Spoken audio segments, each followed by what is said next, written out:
wonderforce.com.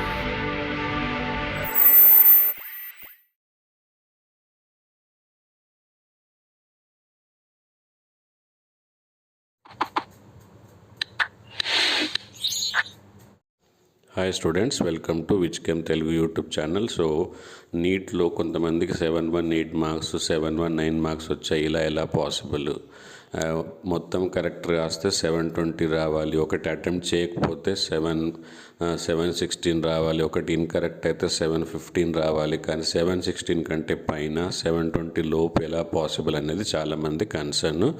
ఏదో జరిగిందని అనుకుంటున్నారు. సో దాని గురించి ఈ వీడియోలో కంప్లీట్ అఫీషియల్ ఇన్ఫర్మేషన్ అయితే ఇవ్వబోతున్నాను. కాబట్టి వీడియోని చివరి వరకు చూడండి. అలాగే రాబోయే కాలంలో నీట్కి సంబంధించిన కంప్లీట్ ఇన్ఫర్మేషన్, కౌన్సిలింగ్ సంబంధించిన కంప్లీట్ ఇన్ఫర్మేషన్ మన ఛానల్లో అయితే ఉంటుంది. అండ్ టెలిగ్రామ్ గ్రూప్ కూడా ఉంది. సో టెలిగ్రామ్ గ్రూప్లో కూడా జాయిన్ అవ్వండి. మీ ఫ్రెండ్స్ ఎవరైతే నీట్ రాశారో వాళ్ళందరికీ ఈ వీడియోని షేర్ చేయండి, మన ఛానల్ గురించి చెప్పండి, ఎంకరేజ్ చేయండి. So coming to the topic, ఇక్కడ నీట్ ఇదే డౌట్ చాలామందికి వస్తే నీట్ ఎన్టీఏని కన్సల్ట్ చేయడం జరిగింది. సో ఎన్టీఏ క్లారిటీ దీనిపైన ఇచ్చింది. సో కొన్ని సెంటర్లలో పేపర్ ఇవ్వడం లేట్ జరగడము, రాంగ్ పేపర్ ఇవ్వడం జరిగింది కొన్ని సెంటర్లలో. సో వాళ్ళకి లాస్ ఆఫ్ టైం అయితే జరిగింది.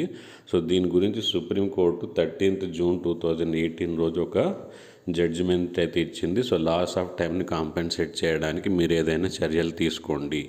సో ఆ చర్యల్లోని భాగంగా గ్రేస్ మార్క్స్ అయితే ఇవ్వడం జరిగింది. సో ఏ సెంటర్లో అయితే లేట్ అయిందో, పేపర్ డిస్ట్రిబ్యూషన్ లేట్ అవ్వడం, రాంగ్ పేపర్ ఇవ్వడం జరిగిందో ఆ సెంటర్లో గ్రేస్ మార్క్స్ ఇవ్వడం వల్ల 719, 718 మార్క్స్ కూడా రావడం జరిగింది. I think understood.